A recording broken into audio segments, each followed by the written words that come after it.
À l'issue de la 25e anniversaire de la conférence sur la population et le développement, la CIPD, tenue du 12 au 14 novembre à Nairobi, 1254 engagements, dont 34% provenant de l'Afrique, ont été adoptés. Dans le but d'agir ensemble pour la réalisation des promesses, le ministère de l'Économie, du Plan et de la Coopération, en collaboration avec l'UNFPA, le Fonds des Nations Unies pour les populations, a jugé nécessaire de se réunir à travers cet atelier pour partager et disséminer les résultats issus de la CIPD. La capture du dividende démographique doit être au cœur des stratégies de développement. Si vous regardez la configuration de notre population, les personnes à charge sont beaucoup plus nombreuses que les personnes en âge de travailler. Quand on dit personnes à charge, c'est les personnes qui sont conventionnellement considérées comme inactives, c'est-à-dire les personnes de moins de 15 ans et les personnes de plus de 60 ans. Si on regroupe ces deux catégories, c'est presque la moitié de la population. Donc la moitié de la population est considérée comme étant à charge. Ça, ce n'est pas une bonne configuration démographique qui est favorable au développement. Donc pour inverser la tendance, nous avons essayé de mettre en place d'abord une politique d'accélération de la transition démographique, avec au cœur la planification familiale.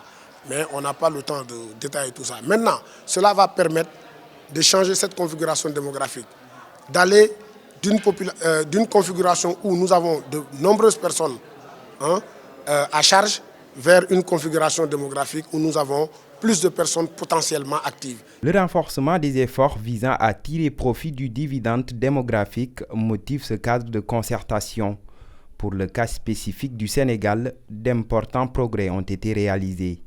La mortalité maternelle a diminué, elle a grandement diminué, mais elle reste au-deçà des attentes. Parce que selon les projections et selon les engagements, on devait à l'heure actuelle être à 70-75 décès maternels pour 100 000 naissances vivantes. Or, il se trouve qu'à l'heure actuelle, les décès maternels tournent encore autour de 236 décès maternels pour 100 000 naissances vivantes. Ça, c'était l'EDS ou le recensement de la population de 2013.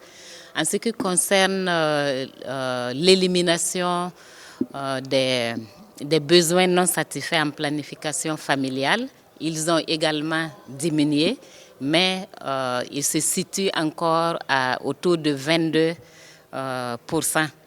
Donc sur 100 femmes, 22 aimeraient utiliser une méthode de planification familiale, mais pour une raison ou une autre, n'a pas les moyens ou ne les utilise pas.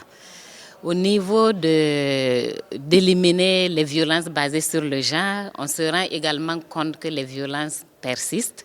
Les mutilations génitales féminines, même si elles ont diminué, au niveau du Sénégal, on est autour de 14% pour les fillettes de moins de 15 ans. Et quand on voit qu'on est passé d'environ de plus de 60% à 14%, je pense que c'est un grand pas qui a été atteint, qui a été fait, mais le résultat reste là. L'ambition, c'est d'éliminer, ce n'est pas uniquement de réduire. Les organisateurs entendent coaliser leurs forces pour la réalisation des objectifs de l'agenda 2020-2030 visant à totalement éliminer les décès maternels, les besoins non satisfaits liés à la planification familiale et les violences basées sur le genre.